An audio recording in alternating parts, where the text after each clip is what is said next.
অভিযোগ হচ্ছে সকল শুধুমাত্র বরগুনা হসপিটাল না, যারা ডাক্তারি পেশার সাথে সম্পৃক্ত এদের প্রতি তাদের প্রাইভেট চেম্বারগুলোতে হসপিটাল পাওয়া যায় না, বরং যখন প্রাইভেট হসপিটালগুলো যাওয়া হয় প্রাইভেট চেম্বারে, তখন দেখা যায় যে বিভিন্ন কোম্পানির রিপ্রেজেন্টেটিভ ওদের ভিড়ে মূল পেশেন্ট সেবা পাচ্ছে না এবং তারা আননেসেসারি পরীক্ষা দেবেন। কোশ্চেনটা বুঝতে পারছি।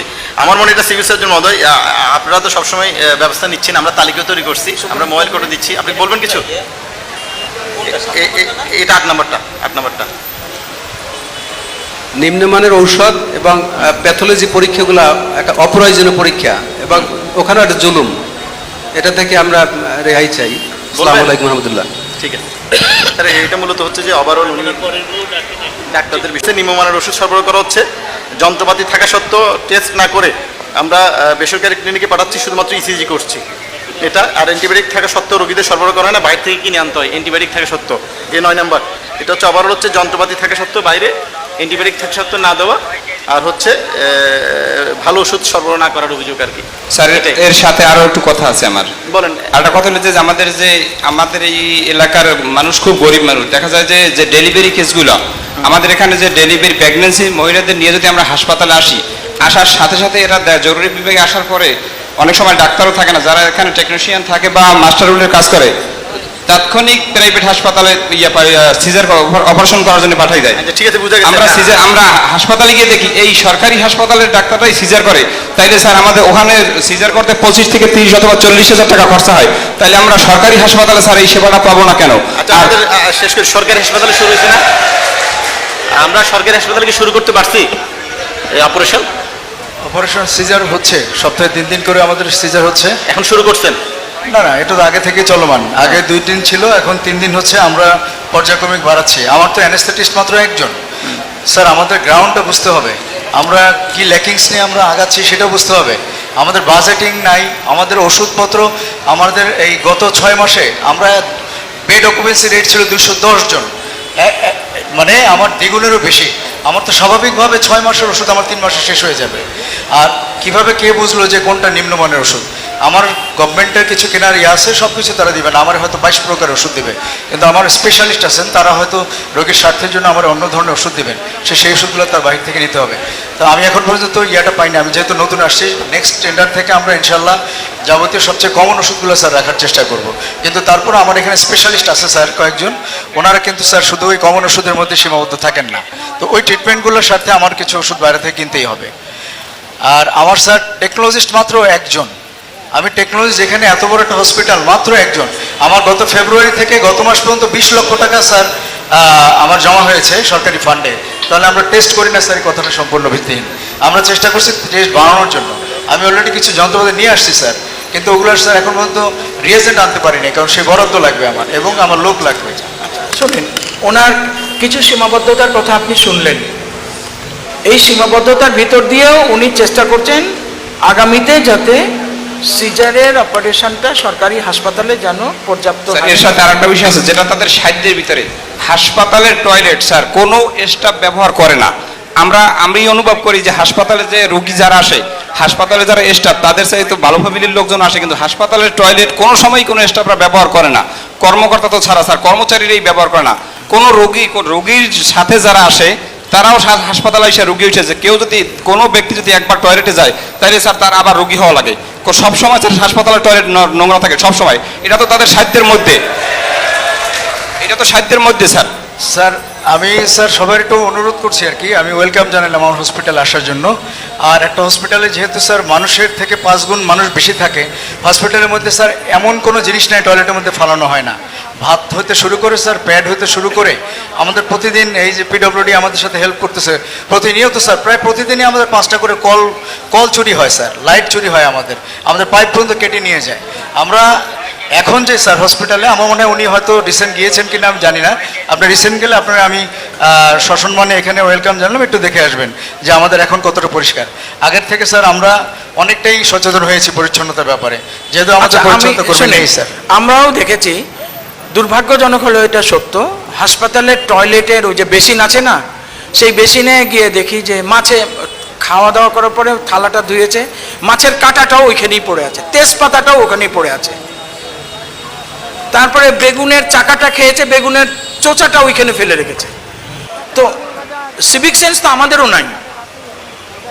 আর উনি যেটা বললেন যে পাইপ পর্যন্ত কেটে নিয়ে যাচ্ছে, এইটা কিন্তু বাস্তব সত্য।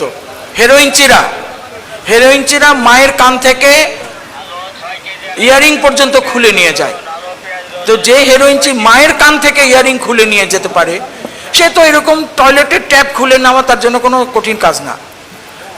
তার কাছে কোনো অনুভূতিই নাই, কত মানুষের কষ্ট হবে এটা নিয়ে গেলে, এই অনুভূতি তাদের নাই।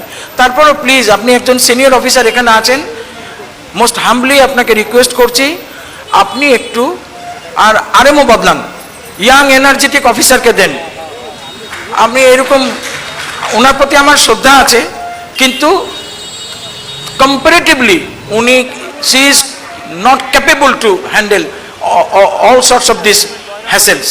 এই ক্ষেত্রে আপনি একজন ইয়াং এনার্জেটিক অফিসারকে দায়িত্ব দেন, আপনি রিকমেন্ডেশন দেন, নিশ্চয়ই ডিজি অফিস এটা রেটিফিকেশন দিবে। জি প্লিজ, আর যতটা সম্ভব একটু দেখুন। আর আর কি বলবো, আমরা কেউ তো সতর্ক হওয়া দরকার যে মাছের কাঁটাটা কেন ফেলবো বেসিনের উপরে। আর একটা কাজ তো করতে পারেন, সিঙ্ক বসায় দেন বাইরে, খুব বেশি তো দাম না, নাহলে সিমেন্টেরই আরসিসি দিয়ে একটা এই বড় একটা সিঙ্ক বসায় দেন, এইখানে থালা বাসন ধোয়া করিবেন, ঠিক আছে? তাইলে হবে কি, ওইখানে ফ্লোর টেপ থাকবে, মাছের কাঁটায় ফেলুক আর তেজপাতায় ফেলুক ওখানে থাকবে, অন্তত রেস্টরুমে বা টয়লেটে বা পায়খানায় অন্তত এইসব জিনিস না যায়। আর আপনি বললেন যে গেলে রুগী হবেন তো, আমাশার রুগী ওখানে হাত ধুয়ে এসছে, আর আপনি ওখানে নিজের থালি ধুলেন, তা আপনাকে তো আমাশা ধরবেই। স্যার কাইন্ডলি লাস্ট একটা কোশ্চেন ছিল স্যার। স্যার রাত্রে যেমন আর না প্লিজ, হলো তো আপনার ব্যবস্থা হবে। আপনার অভিযোগটা হচ্ছে আপনার সার্জারি রোগী ছিল, উনি সেবা পায়নি, এমনকি কোনো ডাক্তারও তাকে সেবা নিতে আসেননি, এটা হচ্ছে আপনার অভিযোগ। এর পরবর্তী অভিযোগটা হচ্ছে আবারও স্যার আমি একসাথে বলে ফেলি স্যার, পরবর্তী অভিযোগটা হচ্ছে দালাল রোগীদের হয়রানি করে এবং ল্যাব টেস্ট করতে বাধ্য করে, অ্যাম্বুলেন্স ঠিকমতো পাওয়া যায় না। আর 3 নম্বর অভিযোগ হচ্ছে জনাব মোসাম্মদ সাজেদা আক্তার, উনি সরাসরি অভিযোগ দিচ্ছেন উনি হাসপাতালে ভর্তি ছিলেন ডায়রিয়া ওয়ার্ডে, উনি অসুস্থ ছিলেন মারাত্মকভাবে, কিন্তু কোনো নার্স আসে নাই, একদিন পর এক নার্স এসে যথাযথ সেবা না দিয়ে খারাপ ব্যবহার করে। আমার মনে 3টাই, যেহেতু হাসপাতাল কেন্দ্রিক 3টাই সেবা সচেতনতা আপনি একটু ওভারঅল বলে ফেলেন। অ্যাম্বুলেন্সের বিষয়টা, আবার দালাল চেক দিতে হবে, এই ব্যাপারে আপনি সোললি রেসপন্সিবল। আর এই ব্যাপারে আপনাকে সাহায্য করবার জন্য আমাদের পাশে মঞ্চেই আছেন এসপি সাহেব। আমি শুরুতেই তার একটা বক্তব্যে আমি খুবই ইমপ্রেসড যে উনি দায়িত্ব নিয়ে বলেছেন যে এখন থেকে আমি চেষ্টা করব বরগুনাবাসীকে একটা ভালো পুলিশ প্রশাসনের সেবা দেওয়া, এটার জন্য উনি প্রতিশ্রুতিবদ্ধ। তো প্লিজ নক হিম, একটা ফোন দেন যে আই নিড ইউর হেল্প, উনি সঙ্গে সঙ্গে লোক পাঠাবেন। আর দালাল যাকে পাবেন এখন irrespective of their political affiliation, তাদেরকে গ্রেপ্তার করেন, সেন্ড দেম টু জেল। আর আমার লানের ডিস্ট্রিক্ট ম্যাজিস্ট্রেট সাহেবকে বলবো আপনি মোবাইল কোর্টের লানের ম্যাজিস্ট্রেটকে পাঠান ওখানে, এবং তৎক্ষণাৎ ওইখানে ফাইনও করেন, সেন্টআপও করেন। স্যার এই দালাল ধরতে নিয়ে স্যার আমরা অনেকবারই নিজেরাও অ্যাসল্ট হয়েছি। গত পরশুদিনও স্যার আমাদের আনসার বাহিনীরা প্রায় 12 থেকে 14 জন স্যার। কিন্তু আমার আর একটা প্রশ্ন আছে স্যার, এটা আপনাকে আঘাত করতে পারে, দালালের কাছ থেকে বাজার করে নেন? স্যার আমি তো চিনি না স্যার, বুঝলাম না। চেনেন না, তাহলে আপনি পারবেন। আর যদি কর্তৃপক্ষ দালালের কাছ থেকে বাজার করে নেয়, ফরমাইশি কিছু আনিয়ে নেয়, তাহলে ওই দালাল তাড়াতে আমরা পারবো না। ঠিক আছে, আমরা তাহলে এই সমস্যাগুলো হচ্ছে হাসপাতালের জাস্ট একটু মিসম্যানেজমেন্ট। তো আমার মনে হয় স্যার এখানে আবার হাসপাতালের চাপও অনেক বেশি, আমরা ডাক্তারও সেভাবে ব্যবস্থা করতে পারি না। তো আপনারা চেষ্টা করছেন, কিন্তু এই ধারাবাহিকভাবে উনি একটু চেষ্টা করতেছে। গত কিছুদিন কিছুটা উন্নয়ন হয়েছে, আমরা যদি গত 6 মাসের গ্রাফ দেখি হাসপাতালে কিছুটা ব্যবস্থাপনা উন্নত হয়েছে। তো আমরা আশা করি আপনি আরেকটু তৎপর যদি হন। আর আবাসিক উনি হয়তো অনেক দিন ধরে দায়িত্বটা পালন করছেন, আসলে উনিও ভারাক্রান্ত, দেখেন আরেকজনকে, স্যারও যেহেতু রিকোয়েস্ট করছে আরেকজনকে দায়িত্ব দিতে পারেন কিনা। আর হসপিটালে সবসময় অন্তত 24 ঘন্টা একজন ডাক্তারের মানে মানুষ যেন পায় এটা নিশ্চিত করেন, এটা করলে অর্ধেক। আর দালালগুলোকে একটু দূর করেন। আর আপনারা কাউকে অন্তত কোনো ল্যাবরেটরিতে পাঠাবেন না, এই অভিযোগটা আমাদেরকে প্রায় করে। আপনারা পাঠাবেন কেন? যদি আপনার এখানে টেস্ট না হয় ওরা ওদের মতো করে টেস্ট করে নিয়ে আসবে, আমরা কাউকে প্রেসক্রাইব করবো না, তাহলে দেখবেন যে অনেক সমস্যার সমাধান আমাদের হয়ে যাবে। তো ঠিক আছে, আপনাদের বিষয়গুলো স্যার আমার কথা ছিল, আমি স্যার 24 তারিখ থেকে 29 তারিখ পর্যন্ত হসপিটালে ভর্তি ছিলাম, আমার একজন ডাক্তার দেখতে চায় না স্যার। আমি 24 নম্বর ক্যাবিনে ছিলাম, আমি ডাক্তারদেরকে বলছি যে আমি তো নিজেই রোগী হিসেবে স্যার আমি তত্ত্বাবধায়কের সাহেবের সাথে দেখা করতে গেছি, সে 11টা পর্যন্ত অফিসে ছিল না, 11:30 আসার কথা, তখনও সে আসে নাই। আমার তখন কেনলা পড়ানো হসপিটাল থেকে যে এটা অনেক গ্রাম নাকি একটা ইনজেকশন দেওয়া হয়, সেটাও আমাকে দেয় না, 2-1বার দিয়েছে 2-1জন সিস্টার। আর আমি 5 দিনের ভিতরে আমি সার্জারির রোগী, একজন ডাক্তার আমাকে একবার অনেক রিকোয়েস্টের পর দেখিয়ে আসছে, পরে আর কোনো ডাক্তার যায় না। আমি এই ম্যাডামই ছিল, একবার তার কাছে গেছি, আমি তাকে জিজ্ঞাসা করছি আপনি ডাক্তার কিনা, সে আমাকে তার জবাব দেন এবং বলছে যে আমি ডাক্তার কিনা সেটা তোমাকে বলতে হবে না, তুমি রোগী, তুমি ইসে যাও, তোমার ওই ক্যাবিনে যাও। আমি বললাম যে স্যার আমি কী কী ঔষধ খাবো সেটা তো আমাকে একটু সাজেস্ট করেন। বললো যে সেটা তো সেটা তুমি ডাক্তার যাবেন উপরে, কিন্তু স্যার আমাকে কোনো ডাক্তার দেখতে যায়নি। একবার এক ডাক্তার কাছে রাউন্ডে সব রোগী দেখছে, আমাকে কখনো ডাক্তার দেখতে যায় না স্যার। স্যার প্রচুর রোগীর মধ্যে হয়তো সরবরাহ নেওয়ার চেষ্টা করছি, কিন্তু তাকে স্যার, অবশ্যই আমাদের পাই না। এরকমও থাকে কিছু রোগীরা বেডে অনেক সময় থাকেন না, ডাক্তারদের একটা টাইম আছে। আমি স্যার অন্তপক্ষে 2 বেলা রাউন্ড বাধ্যতামূলক করেছি স্যার, সকালে একবার হয়, আগে কিন্তু স্যার একবার হতো। এখন আমার ডাক্তার সংকট, আমাদের কোনো জুনিয়র ডক্টর নাই স্যার, যাদের পাঠানো হয়েছে তারা সবাই সিনিয়র ডক্টর, যে কোনো কারণে হোক, পলিটিক্যাল ব্যাকগ্রাউন্ডে হোক, এখানে পাঠিয়ে দিয়েছে। তো তাদের দিয়ে স্যার অনেকটা রিকোয়েস্ট করে আমরা মোটামুটি স্যার 2 বেলা রাউন্ড দেয়। এখন যেই টাইমটা সেই ডাক্তার সাহেব রাউন্ড দেয়, সেই টাইমে কিন্তু আমরা অনেক রোগী থাকেন না স্যার, অনেক স্যার বাসায় চলে যায়, আবার অনেকে ঘোরাঘুরি করে, সেই সময়টা মিস হতে পারে। কিন্তু ডাক্তারের কাছে এসে এখন আর স্যার ফিরে যাবে উইদাউট ট্রিটমেন্ট স্যার, সাধারণত এটা হওয়ার কথা না।